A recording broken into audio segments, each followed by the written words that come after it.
Hello everyone, welcome to this new video of Bite Size Dentistry. I am Dr. Bhaumik Joshi. In our today's video, we are going to discuss about the classification system of partial edentulous arches given by Kennedy. In this classification system, we are also going to discuss about the modifications given by Applegate, and also we'll be discussing the rules given by Applegate to apply this classification system to different arches. In the end, we are going to classify some of the example arches for the practice purpose, and in the end you have two arches to classify for yourself. Okay, so let's start with the video without wasting any much time. See you in the video. So in this video, we are going to discuss about the classification system of the partial edentulous arches, which was given by Edward Kennedy in 1925. Edward Kennedy gave 4 classes, class 1 till class 4, for the classification of this partial edentulous arches, which was further modified by Applegate. So Applegate another 2 classes, class 5 and class 6, which were basically modification from the class 1 to class 4 given by Edward Kennedy itself. In this, we are also going to discuss about the Applegate rules, and then we have some exercises where we are going to classify the samples which are given to us.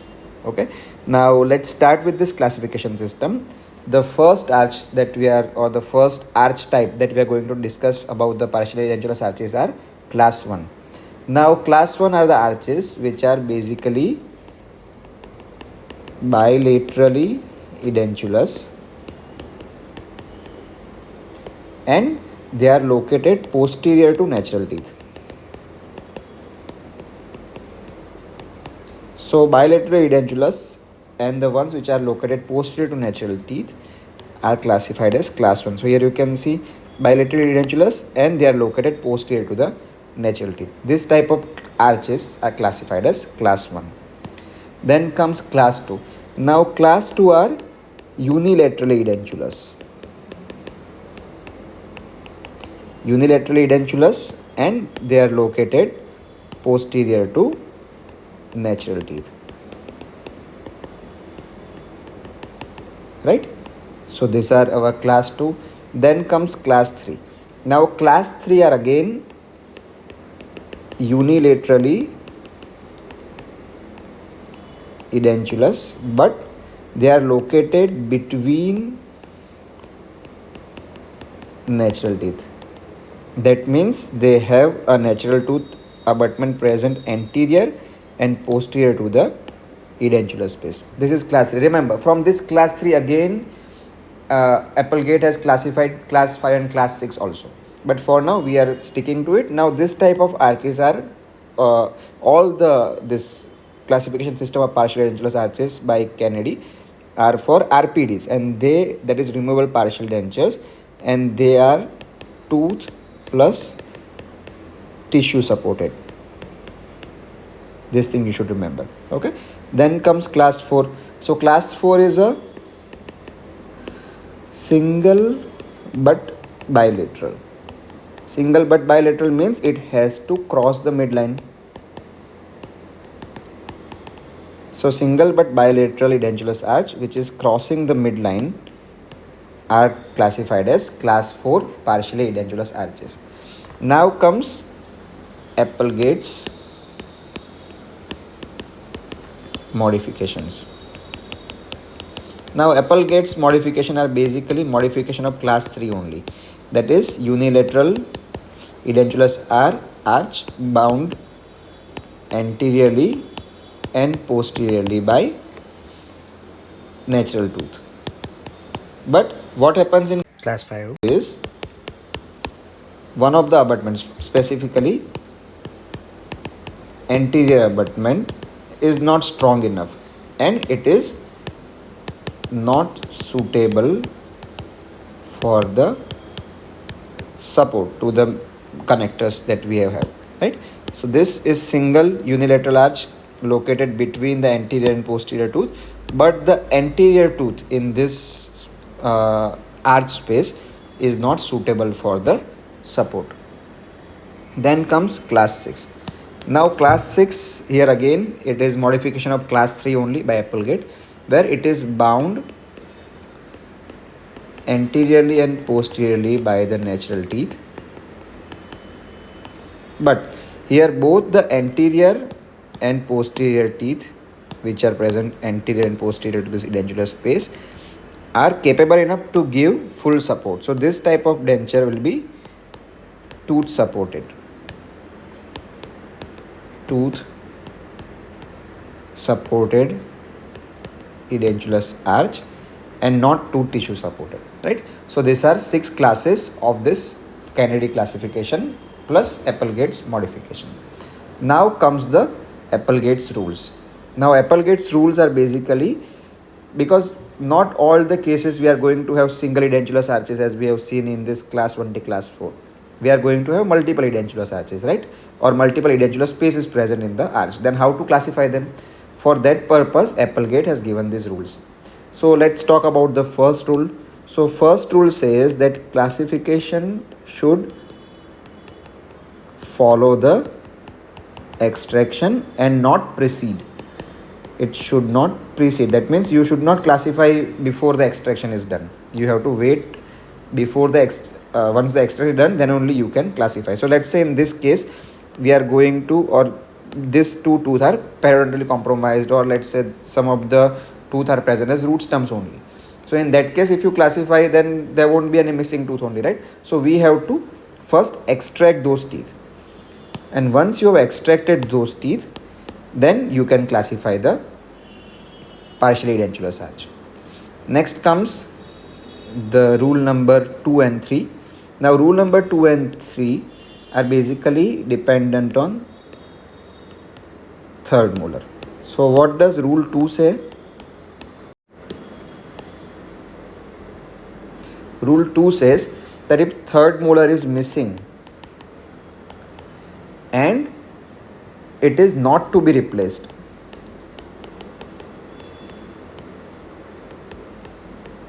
then you should not consider it in the classification. And the rule 3 says that if the third molar is present and you have to use it as abutment, then you have to consider it for the classification, right? So rule number 2 and 3 are based on the third molar. Then comes rule number 4. Now rule number 4 is basically dependent on second molar. So what it is saying, if the second molar is missing, but due to some reason you are not going to replace it. If second molar is missing and you are not supposed to, or you are not going to replace it, it should not be considered for the classification. Now there are certain cases, let's say in this case, this tooth is also missing, this tooth is also missing, and of course the second molar is missing. So in that case, this maxillary arch, let's say in the mandibular arch also second molar is not there. So in that case, we can decide that okay, we are not going to replace this second molar. So in that case, this missing second molar should not be considered in the classification. That is, if we are going to consider this second molar, then it will become, which arch it will become? It will become Kennedy's class 2, because unilateral posterior edentulous arch is there.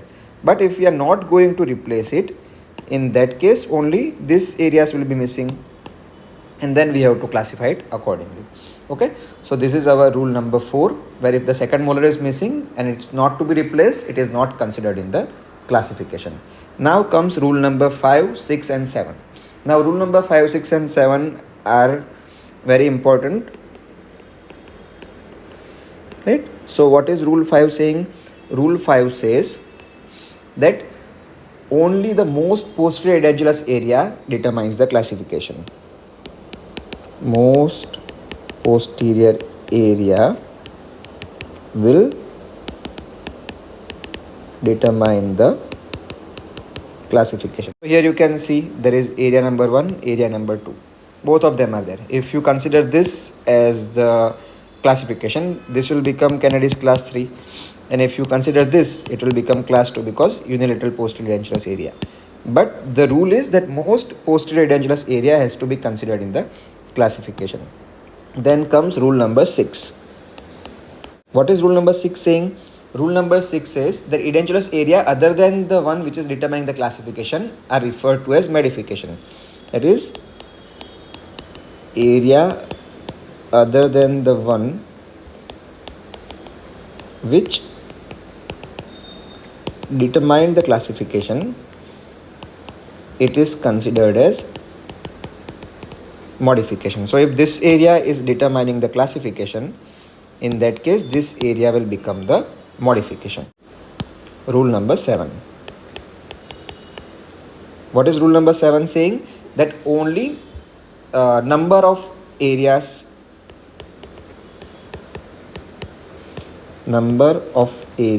are considered and not extent. We don't have to see how many teeth are absent. We just have to consider number of areas. So if we are talking about this is the area which is present or absent most posteriorly. In that case, this will become our class 3 because unilateral edentulous area bound anteriorly and posteriorly by the natural tooth. Now this can also be considered class 6 of Applegate, but for now we are sticking to Kennedy classification. Now this becomes class 3, and then we have to see number of edentulous areas, that is number 1 and number 2. Then how we are going to write it? We are going to write it as class 3 modification 2. So here what it will be? This is our class 2 and this is our modification 1. Okay, so these are rule 5, 6 and 7, and then comes the last rule, that is rule number 8. Now rule number 8 is a logical one. What it is saying, that you cannot have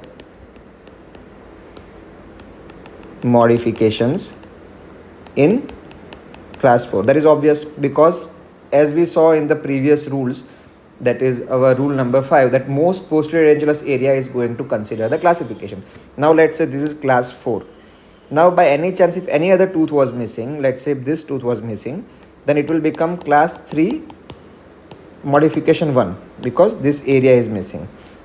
And to be considered as class 4, it cannot have any edentulous area present in the posterior region. So this is a logical rule that we saw, that no modification area can be included in class 4, right? Now these are the rules that we have just now seen from class 1. We have seen the classification class 1 to 4, we have seen the modification 5 and 6, and we have seen the rules from 1 to 8. Now let's see these exercises and classify them. Now for A that we are seeing, what it is going to be, it is a bilateral edentulous area, single bilateral edentulous area crossing the midline. So it will be classified as Kennedy's class 4. For B, we are going to see there are multiple edentulous areas. So now let's see which is the posterior most. So this is the posterior most area. So if this is the posterior most area, it is unilateral edentulous area located posterior to natural tooth. So automatically it becomes class 2. And then we have to see modification. How many modifications are there?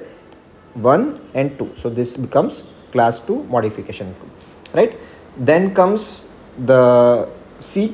Now in C we can see multiple edentulous area again which are present posterior to natural teeth. So because there are bilaterally edentulous area located posterior to natural teeth, this becomes our class 1 with modification 1, right? So this is the examples. Let's see few more. Let's say here this is the most posterior edentulous area, so this will become class 3. And then we have to see the modifications 1, 2, 3. Modification means how many edentulous areas are there. So this will become our class 3 modification. Remember, the class we are writing in Roman number and the modification we are writing in English numbers. So again here we are going to see bilaterally edentulous area are there. So in this case we have to see remember, when we are classifying this, these are examples from McCracken, and McCracken has considered only class 1 to 4 which are given by Kennedy. So according to that, this will become our class 3 and this will become modification 1. So this is class 3 modification 1. But if we have to see Applegate's rule where the anterior tooth is not capable of giving support, in those cases it could be class 5 modification 1, right? So those things you have to remember. Now let's see another case. Now here two things can be there. We can see second molars are missing bilaterally. If second molar are to be replaced,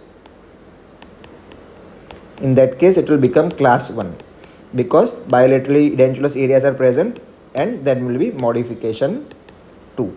But if they are not supposed to be replaced,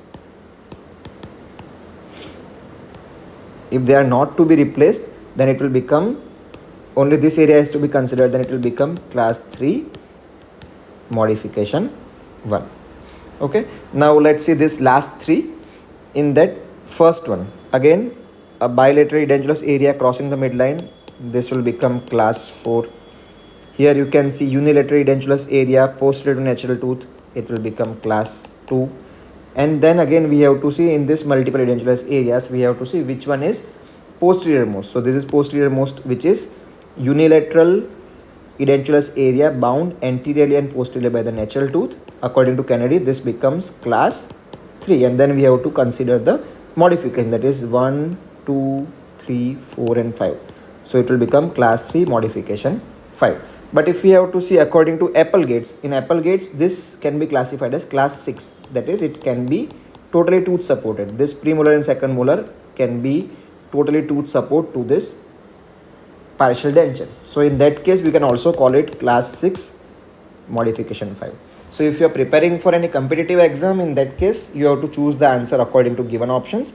Otherwise, for your theory or for your understanding purpose, this is how the classification system works. Okay, so that's all from this video. Here I have put 2 arch photographs for you, based on which you can decide which classification system is given here. And if you know the answer, feel free to post the answer in the comment section.